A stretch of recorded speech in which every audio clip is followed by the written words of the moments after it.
Ignition sequence starts. 6, 5, 4, 3, 2, 1, 0. Liftoff. We have a liftoff.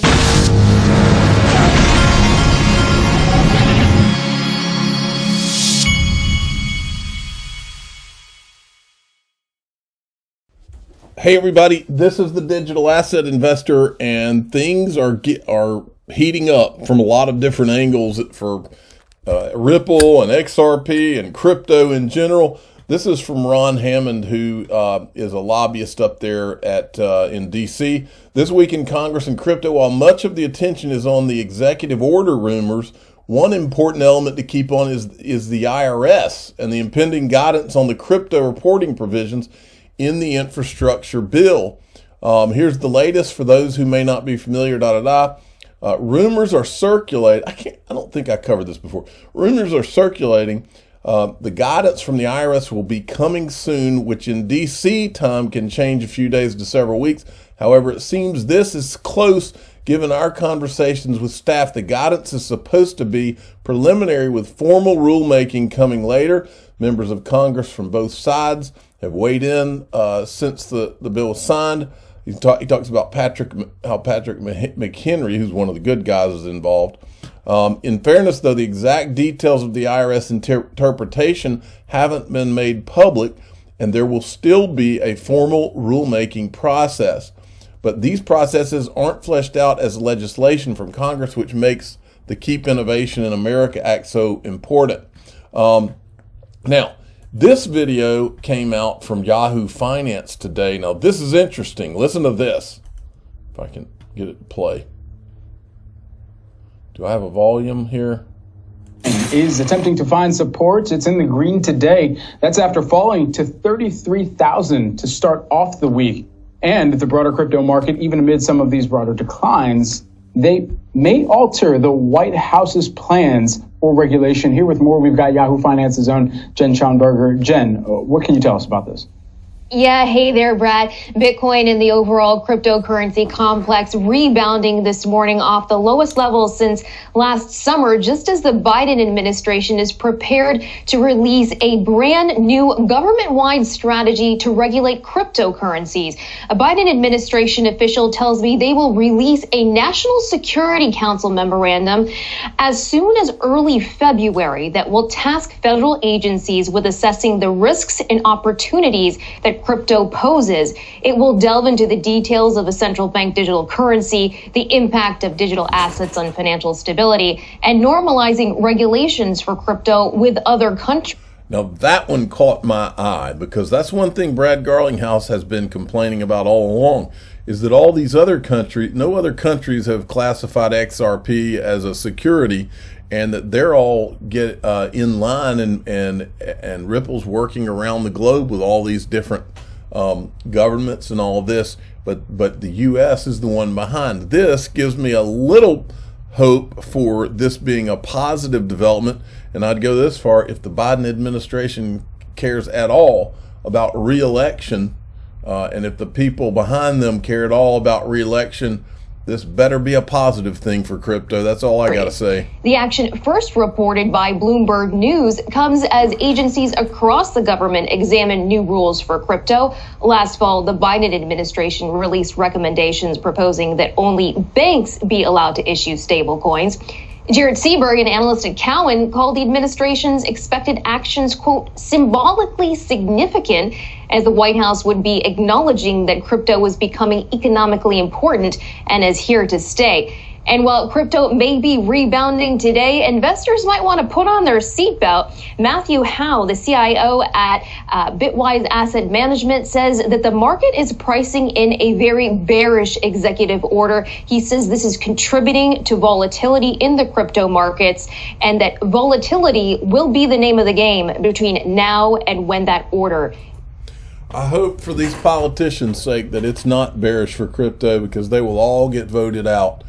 Jake Chervinsky, who is a Bitcoin maxi, says, here's the message we're going to send in DC. if you treat crypto unfairly, if you stand for the status quo instead of for innovation, if you care more about protecting legacy incumbents than the American people, you will pay a severe political price. We're done being quiet. Well, what I would say to Jake Chervinsky and everybody at the Blockchain Association is what you need to be done doing is only pushing Bitcoin and Ethereum and proof of work. What you need to do is you need to be pro all crypto, and that goes for the Chamber of Bitcoin Commerce as well. What's her face? I'm drawing a blank on her name right now. All right, Eleanor Terrett. This is big right here. Eleanor Terrett from Fox Business has picked up on this video that was going around this morning from, what was his name? Anyway. So both Hinman and Clayton are now on the record saying the we word, the W word. This can't be ignored. And then she goes on, and it's not just the we part, it's the fact that Clayton is encouraging people to go to the website and read the speech.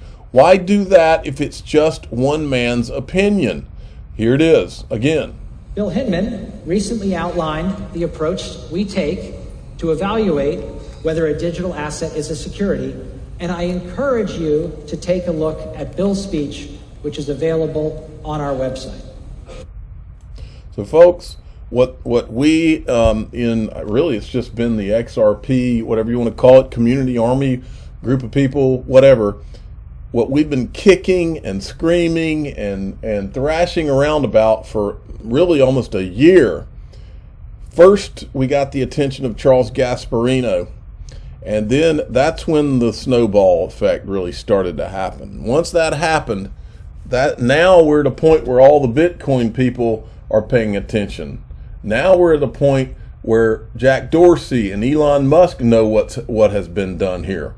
So make no mistake, all of you out there that have helped out in social media to uncover all of these videos and the timeline to help piece this together, you should be proud of yourselves. Now, then speaking of one of the people, TAIG has been very integral in all this. Hester Pierce asked about Ethereum. She said they don't give legal opinions, but then points to Hinman's speech as guidance. Listen to this. From Rhett Creighton, would Ethereum be considered a security? I love the question because it's just a very direct question, and it's one that I get asked. Yeah, imagine a direct question that you again, actually answer. I don't opine on whether any particular thing is a security. I think that's an important thing to know about the SEC. We don't give opinions about particular things, whether or not it fits within the security bucket. You did about Ethereum. Until if we think that it does and you didn't offer it the right way, we might bring an enforcement action. So it can be difficult for people to figure out. I will note, however, that you can look at a speech that the director of our division of corporation finance, Bill Hinman, gave, in which he addressed Ethereum, and you might look. One of them's from. Okay, so I want you to think about this for a minute. So at the SEC, they say their number one job is to protect investors. So what they do is they won't tell investors, we'll just use Ethereum as an example. They won't tell you if it's a security, okay? Like right now, I think that they could be creating an action against Ethereum right now because Ethereum, the foundation just changed the name of Ethereum 2.0, and that's a red flag. What if they are, folks? What that means is that this SEC, this is how they work. They won't tell investors that are investing right now in Ethereum. They won't tell you if they think Ethereum's a security. Then they'll turn around and bring an action against Ethereum, thus hurting you, who they are supposed to. This is exactly what they did with XRP. They let us invest in XRP for 8 years without telling us whether it is or is not. They know we're investing in it. And then they bring an enforcement action to destroy the investments of the people who they were supposed to protect and didn't tell for 8 years. And here's what I summed it up right here. Let's cut through the BS. The SEC is no better than a cop who is setting a speed trap to bring in as much money as possible. Let digital asset businesses grow and then go after the money that's been made. That's what the game really is. Investor protection, my rear end. John Deaton comments on this Hester Pierce video. He says, Hester Pierce is more friendly to innovation than others, and she and Alad Roisman have spoken out against regulation by enforcement. However, in her own words, she says the SEC won't give an opinion, and if you, as an innovator, guess wrong, we'll bring you an enforcement action against you. I mean, that's crazy. This agency either needs to be disbanded or someone needs to rewrite the procedural rules of how they're allowed to go about their business. Because right now, all it is like a cop who has you have a 65 mile an hour sign for 20 miles, and then he drops it down to 45 miles for a 1 mile area and puts the sign somewhere you can't really see it, and then gives you a ticket for it. That's what's going on here, okay? Now, I covered this morning where Ethereum 2.0, the Ethereum Foundation, Ethereum is supposed to be decentralized, and Ethereum 2.0 is supposed to be decentralized, but somehow one organization is able to change its name just like that, right? Well, what I said today is you have to wonder if someone has been given notice that the SEC is coming for Ethereum, hence the name change.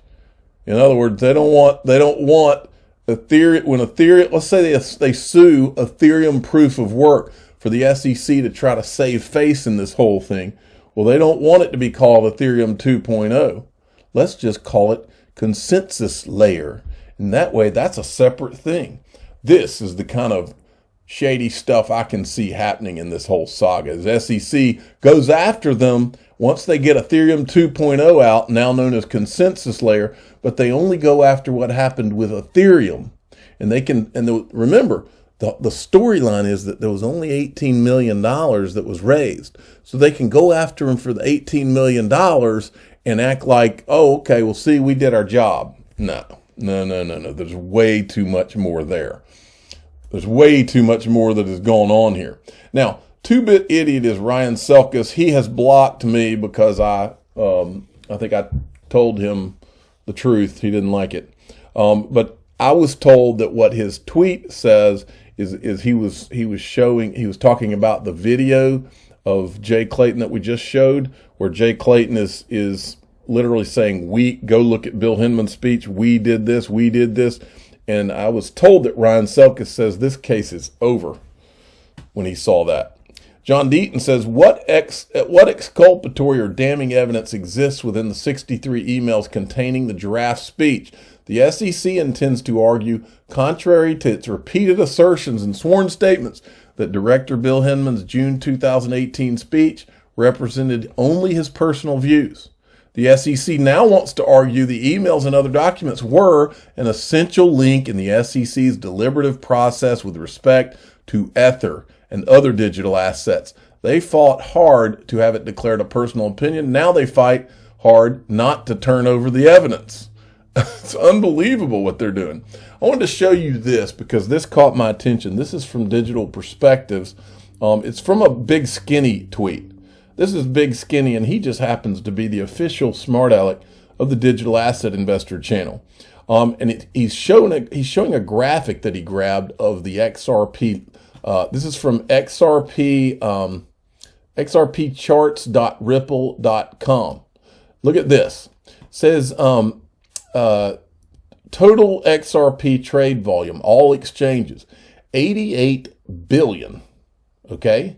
It's all showing as coming from Kraken. Now, this screenshot was taken just a few days ago. And then this AU Squirrel Nuts replies, he said, just this one about 3 months ago. This is what it normally looks like, where you've got volume that's coming from all of these different exchanges. And it shows a total trade volume of 1.5 billion. And remember, you go back up here, 88.1 billion on one exchange, and Kraken happens to be the only bank in the United States, the only crypto bank in the United States. It also has Jesse Powell as the CEO and founder, who started at Ripple, believe it or not. Well, this is what the trade volume looks like today. Total XRP trade volume, 617 million. Now compare that to 88 billion and 1.5 billion. This one showed all Kraken volume. This one showed several banks. And the one today shows the same several banks, but it only shows 617 million. So what, the question, and this is the thumbnail here, what, I'll say, what's going on? That's my question. I'm the digital asset investor. I'm not an investment advisor. This is for entertainment purposes only. Please subscribe, hit the like button, and ask your friends and family, what is going on?